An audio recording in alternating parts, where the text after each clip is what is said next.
Jacob Elordi, how does it feel to be sitting down with me right now? I'm feeling very Saltburn. I'm feeling very Priscilla right now. Thank you so much for having me. Of course, any and all times. Hello, the pigeons in the background. Oh my god. Oh my god. That's gross. Oh, why are they so flying? Oh my god. That's literally so gross. Oh my god. Where are they coming from? This is what happens when you do an interview in the park. They're just pigeons in the background. I think someone dropped food. That's the issue. See, they're feeding them. That's Oh, why. That's disgusting. What? Oh, one thing me and my homies never do: feed the birds. No, like, I don't care about that girl from Mary Poppins. She said feed the birds. Happens a pound. Fuck that shit, bro. Anywho, hey y'all, I'm your host Pilar, and this is PALTalks. I'm here with, Amara. and what is it that you do, Amara? A whole bunch of things. I'm super into film. I'm super into fashion, and I usually work as a UX designer. Ooh, wait, so what is UX for the non-tech girlies? Yeah, so UX designer, UX writing, which is technically what I do, is a part of the product team for a tech company. So, for example, I'm a UX writer, which means that you write all of the copy that goes on your favorite type of apps or websites. So it's a really niche thing that a lot of people don't really get into, but I think if you're super into like writing or creative arts, like it's a really good path. So yeah, and UX stands for user experience. Creating the experience Right, for the user. the user. That would do it, that would do it. And how did you find yourself into UX? So I knew that I was super into film, super into writing, and super into technology. And I was like, girly, how on earth are we supposed to like connect all of these things? Yeah. How is that going to happen? And then I was like, oh, just scrolling through LinkedIn one day and I see an internship at PayPal, and it was for a content designer. I'm like, design, content, okay, I make content with film, da-da-da. I look at the requirements and it goes, hey, you are writing for the app, for PayPal app and website. And I was like, oh, I gotta apply. So I did, and I got the internship, and then I got a return offer. Okay, now let's return offer. I'm gonna move it a little more just because one side of your face is not lit up. Oh, for sure. I am not Annie Leibovitz, guys. I know how to properly Oh, I'm light black screaming. women. You mentioned, you're in fashion, you are loving film. Yeah. How is it being in tech right now? How do you think that will play into like what you want to do in the future? Like I said, I work as a UX writer, and what I love about that is that I get to be writing every single day. For me, that means like, okay, you're making sure that you're writing concisely, you're writing to communicate, you're speaking to your audience. A big part of filmmaking is screenwriting, and of course with screenwriting, like you obviously have to write the screenplay, you gotta write the scripts. So it's a good way to like, okay, make sure that you are writing every day in a way that, like, we live in New York, guys, like the bills gotta be paid, Gotta get the bills paid. It's very important, guys. Like, it's not LA anymore. It's not LA. No, because why is New York more expensive than LA? Like, that is a conversation that needs to be had. Hold up. Let's wait for these pigeons. That's actually so gross. This is crazy. The pigeon count's going insane. No, it's like going up. Like, No, because like, where are they coming from? okay. So you yourself, you're now in New York, but you're just in LA. So can you tell us about your journey from being in LA coming Yeah. to New York? I think especially in your early and like mid, and honestly all of your 20s, you just need to like take chances and do things that you want. We went to USC and I loved it, and I ended up in LA because that's where my job was. And I'm glad that I spent that year in LA, but it's one of those things where I always knew, I'm from the East Coast, so I always knew I wanted to live in New York, and I had the opportunity to. So it's like, hey, like, let's just move. So I just moved, found a job, like currently working at like NPR, like doing that. I really like it. Of course, I'm like trying to transition back into UX writing, but I was like, hey, like, I'm just gonna take a job that's on the East Coast and move because that's where I wanted to be. I think it's a testament to like, do it now. Don't wait for someone to give you the opportunity. You just need to do something when you want to do it. Ooh, and can I have you speak on that as someone who, did take more of like the leap of faith Right, approach of it all, where it's like, you still have the job, Right, you're right. safe, but you're like, need it. instead of moving to where the job actually is, you're like, no, I'm going to do the commute of it all because I know where Right. I want to actually be, so Yeah. I need to put myself in position. So I think one thing that I realized living in LA for a year and knowing that I was going to move to New York is that I feel like, hey, we went to school at USC, so you just have a lot of friends that are in LA. But I was like, okay, I'm not investing time into like building a community. Like, I'm like, okay, like, I love tennis. Like, I wasn't like taking tennis lessons or going to the courts or whatever because I was like, oh, I'm just going to leave. So I was like, I could move to Philly for the job and then move to New York again. But I was like, no, like, let's set down roots. Like, I am commuting to Philly twice a week, which is really intensive. You're like, caught me off guard. It's intensive, but it's like you're in New York, you're setting down roots, you're getting those lunches with friends, you're okay, like here are the tennis lessons, here are the spots. Building that community can take a while for some Yeah. people. So how do you find yourself going out of your way to like find and build these communities. I think especially when you move to a new city, I was lucky enough, I have a lot of friends here and I've interned here before. You just have to say yes. You have to just say yes to things. I tend to lean a little bit more extroverted, so it's not super hard for me. I had a couple people ask me, because I posted a TikTok about living in New York, and people were like, how do you make friends? And I'm like, you just need to like go out of your way to go outside, to smile at people, to have those conversations. If someone asks you for coffee, like you have to like follow up on that. Like I think saying yes is the key, because you know Amara is kind of an influencer some say, and one of the videos that really captured a lot of people's attention was about the difference between LA and New York. And as someone who has experienced both, like why that video, honestly, like why was that the one that got people's attention, do you feel like? I think the key to going viral on TikTok is saying something that will make people a little bit mad. People ride, no, because then they'll comment and the comments boost engagement. It's true. You like watch me get technical with this. Right. It's about that design thinking, that content strategy, guys. Like it's all about that. So I knew people have very strong opinions on both New York and LA, and I think also like you need to capture people's kind of wants and needs. Those are two cities that people strive their entire lives to live in. So it's gonna go viral. People are like, oh, New York and LA, like, oh my god. And then people are obviously trying to decide between the two. So I think it like tapped into that fantasy of people wanting to live in one of those cities and being able to do that comparison with the added of like, I was kind of like low-key like booing on LA, being like, oh, people don't have like real jobs there, which obviously like, guys, well, I have to roll my eyes because people on TikTok can sometimes be so like, I was like, everyone doesn't have real jobs. I didn't mean everyone. I mean like vast. You know what I'm saying? Like whatever. Like it really isn't the commonality. That person right there. Right. So I think tapping into people's like need to like make themselves heard, to like comment, to like give an opinion, I think helps. So is this your master plan? Just figuring out ways to go viral and using that to your advantage to get you where you want to be? Yeah, I think like, yeah. I think it's a good strategy. Hey, I actually made a TikTok about this. The entertainment industry is being taken over by digital creators, like filmmakers, actors, models. They're all people who are either Nepo babies or have a large following on TikTok or Instagram. So if you want to be a creative, like unfortunately, like you need to have a following. And I've talked to a whole bunch of different creatives about this. One of my friends, he was a dancer or is a dancer. And he was like, I love to dance, but now I feel like I'm making up dances that will go viral on TikTok. Oh, not like the true performance art of it all. It's like the... Right. So I feel like you have to find that balance of like putting yourself out there. In the olden days, there was different ways of putting yourself out there. Now it is digital media. I would never ever want to be an influencer like, oh, this is my main job, I only do it. Like this is like, hey, I want to make films, I want to write, I want to make movies, and you need to put your work out there. That's the way to do it.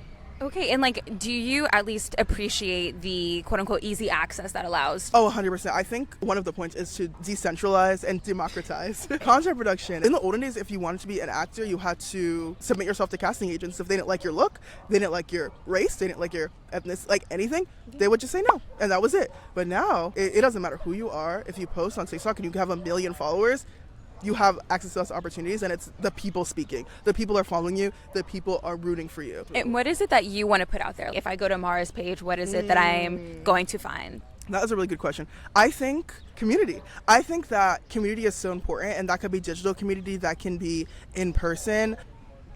Actually, I think media and technology for social change. In social change, that pillar is community. There's so much importance to community engagement and making sure that the people are speaking and the people get their point across. One of my favorite content creators is Clark, and she posts about like lifestyle, love her lifestyle and her dating life and all of that good stuff. But she also uses her platform to repost about housing that's not affordable, or here's like what's happening in the election. So I think I will post about like, oh, here's my outfit for today. Oh, here's like this silly little take about LA. But also, guys, housing is not affordable. We need to make sure that it is, so that people can live. So stuff like that. I think using media and technology for social change is something, that a through line that I tend to gravitate towards. Do you feel like that's always been a part of who and how you are, or is this something that you've kind of like discovered as you've gotten older? Yeah, I think maybe since like high school or middle school, because I was always a social study. Oh, I'm making that face because Hamilton. Sorry, guys. I was always...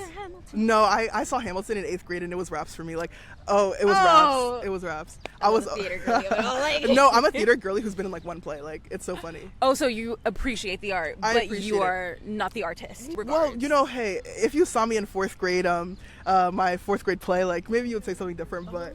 Okay, hold on. Let me come correct. Let me. Yeah, I love theater, but I think what speaks to me about God, okay, we're not talking about Hamilton, I'm so sorry. Like, anyway, I was really into U.S. government, U.S. politics, U.S. history. And I think I was more so into history, but with history is politics and all of that. Okay, yeah. I was going to say good stuff, but usually it's not good. I was like, oh, like I'm into filmmaking. You can do documentaries, but you can also do films that are about politicians, about like things that people need to hear about. Yeah. So whenever I was into film, I was like, oh, I'm into film to help tell stories of people that are maybe not heard as much. And that doesn't have to be like, oh, I'm making a movie about this or like whatever. Right. But it needs to be like, oh, maybe this story hasn't been told yet. You can lift up their voices, and that's political in and of itself. Come on. You have to be a little bit radical when you want to get the voices that are not heard as much. Have you noticed, are there some directors or writers that you look towards to a lot who are kind of doing something similar that you're like, oh, I really appreciate this and want to highlight them as well? Ava DuVernay, Black woman. Also, another thing is like people stress so much about doing things in your 20s. She was like, I think 40 when she picked up her first camera, and now she's doing great. Yeah, I think it was like 30 or 40. Killing it. Obviously, she made that movie Selma. She made a movie about the Central Park Five. Putting her name to that story and putting that out on Netflix and making people see and hear that story was amazing. And I think we've also seen we've also seen something similar. What's happening with like the Menendez brothers. The director of that show, I'm not even gonna say his name. Like he's very exploitative in my opinion. But what Media for Social Change can do is now the case is being relooked at. Yeah, and even I saw that there was also a documentary that came out like the same time as well. Sure. So it's like, okay, we are actually paying attention to and like cases listening to like victims and like that's what media can be used for. But besides that, I would also say Sofia Coppola, like let's take a second. Like I love her down, and I think she just makes stories about women and she's unapologetic about it. She doesn't care. Like I think a lot of women, when they're in a male dominated field like film or specifically directing, they try to make themselves strip that was crazy. Okay, let's reset. I think when a lot of women enter spaces that are male dominated, they try to strip themselves of their femininity and try to assimilate what they're doing. Exactly. She refuses to do that. Like literally I was looking through one of her books that she's written, and she was talking about how she would wear like Adidas Sambas and a jean skirt to direct movies, and like being like, I'm gonna wear this skirt and look cute and wear my pink t-shirt and you're gonna listen to me because I'm the director. Her movies encapsulate a very specific type of loneliness and entrapment that women experience, and that's a theme through a lot of her movies. Like for example, Marie Antoinette, throughout the film you hear people speaking about her around her in like the peripheral of the camera, and you just feel her being enclosed by that. The newest movie Priscilla also has a similar kind of feel and vibe to it, so I would say Sofia Coppola as well. Those are two of my favorite directors. And with your work, can you tell us about some of the pieces that you've made and what those feel, look, and sound like? I had the opportunity recently to do a film residency, which I'm so grateful for, and it's one of the best things that I've done recently. The piece that I made for that was called La Sarina. And it's, is that the siren? Yeah, the siren, also, or like the mermaid. And it's basically about this guy who sees a girl in the ocean and wants to save her, and then realizes that she's a mermaid, so like tries to like speak to the townspeople to try to find the ways to like conjure up a mermaid so he can like see her again. And for that piece, I was mostly just focused on cinematography. Yeah.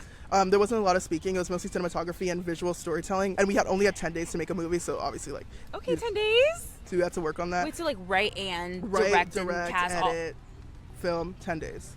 Honestly, less than that. Props to you. Yeah, because the first couple of days were like workshops. But I think those type of sprints force you to just focus on making and not worrying about it being perfect, and then also problem solving. Because on a big set, like you have to like half of filmmaking is problem solving. You can plan. There is always something that goes wrong the day of the set. So it forces you to problem solve, and I think it forced you to budget your time correctly because we were in a different country. So, hey, I was trying to be by the beach, too. Like, I'm about to enjoy my time. Thank you. I flew all the way over here like I'm about to be by the beach, girl. So it was like all about time management and working with actors, communicating with actors. The main actor in my film, he was actually a soap opera guy from Serbia. Like he's famous in Serbia or something. So learning from the actors as well. A good director also listens and learns as well. Now we're going to make you do another little mini sprint. This is going to be the PALTalks quick make a movie. Oh, okay, perfect. Quick make a movie, yes. So I want you to quickly look around your surroundings, and I'll even pan around the camera so you as well can see the surroundings. And I want you to just come up with a story. Okay. Based off your surroundings. Okay. Ooh, surroundings. Looking at the smile, Amara. Surroundings.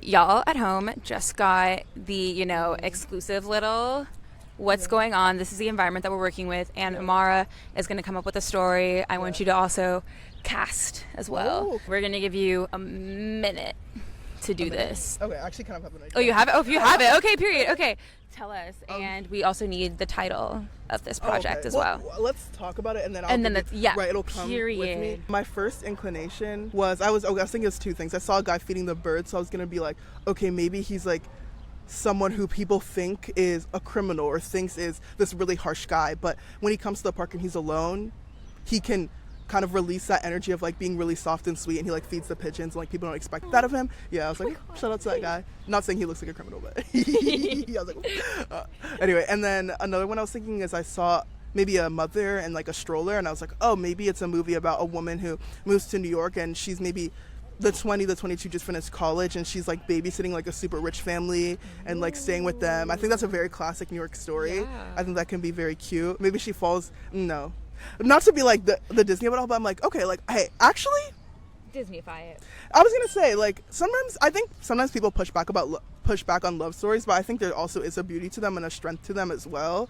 But there can be both. Like, you can exist and want to be in love, you can exist and not want to be in love. But for this thing, let's actually have her focus on her career. Maybe she moves to New York, takes that job with the rich family, and she is consistently inspired by them, and she uses it to maybe they take her on trips to the Hamptons, they take her on trips to like different parts of the East Coast, and she gets to really see and experience. Maybe the dad is a politician, the mom is maybe a diplomat, and she gets to follow along with them and try to learn what she wants, parse through what she wants to become through the lens of like this rich family. Wait, okay. So for the Birdman story, what would that be entitled? I was gonna say Birds of a Feather. Birds of a Feather. Billie Eilish. The Birdman is kind of cute. Maybe like. Not I'm helping. No, for real. I'm like, wait, hold on. Let me think. But Birdman is a movie already. It is. But this is the Birdman. It's like the difference between Suicide Squad and the Suicide Squad. Maybe flock. Like, as in like flock to your community. Like flock. Ooh. Okay, so we have flock on one hand. Yeah. And then what's our girl in the city?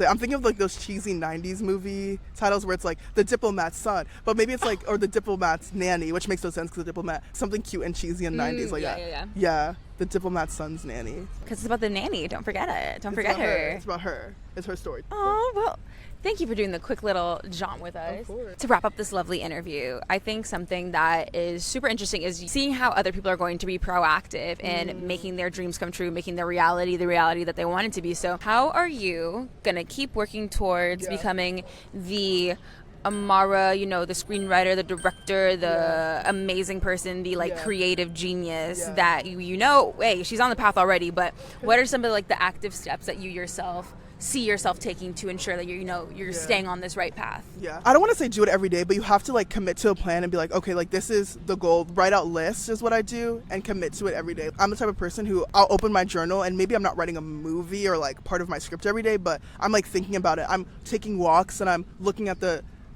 world around me and being like, hey, this could be inspiration for a story. I think that's really important. And I think also one thing that I have been trying to prioritize is gaining experiences. A lot of directors don't start directing until they're like 30 because you just need to have things to say to fill up 90 minutes of a movie. Yeah. So I think like, hey, my friends want to go to Miami, I'm going. Hey, my friends want to go to Colombia, I'm going. Like seeing as much as the world is around you and doing exercises to be able to condense that into writing or condense that into a way that can be communicated to other people, I think is how I'm working towards that. This is the most active person you will ever come across. And guess what?